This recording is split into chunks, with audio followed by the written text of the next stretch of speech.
It's been a week since President Trump announced guidelines for states to begin to open up their economies amid the coronavirus pandemic. It's a phased approach that depends on the severity of the COVID-19 outbreak in certain areas. Governors have since been announcing varied plans to lift restrictions. In Georgia, gyms, salons, bowling alleys, and tattoo shops are set to reopen tomorrow. In hard-hit New York and New Jersey, no specific reopening dates have been announced. Let's bring in tonight's A-plus panel. We are joined by Republican strategist Jeanette Hoffman. Good to see you, Jeanette. Thanks, Bill. And attorney and Democratic strategist Bill Caruso. Good to see you, Bill.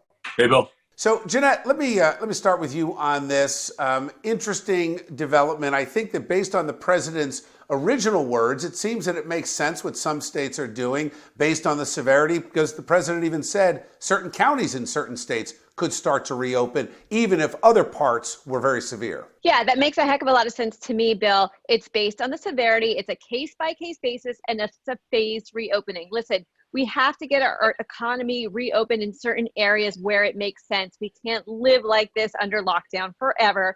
That being said, there are still areas of the state, especially in New Jersey, that are very hard hit by coronavirus. We've had 5,000 deaths here in New Jersey. You know, that's a lot more than most other states have had, Bill. But, you know, at the same time, Governor Murphy has to make plans for a reopening. Even though we haven't lifted any restrictions, we're going to have to do it in the next couple of months. So if you fail to plan, you plan to fail.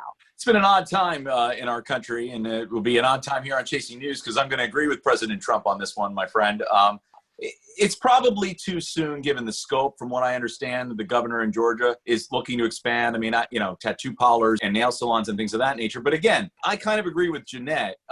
You've got to start to plan. Most people in our country do not want this to continue, right? They want to come back. They want to get back to work.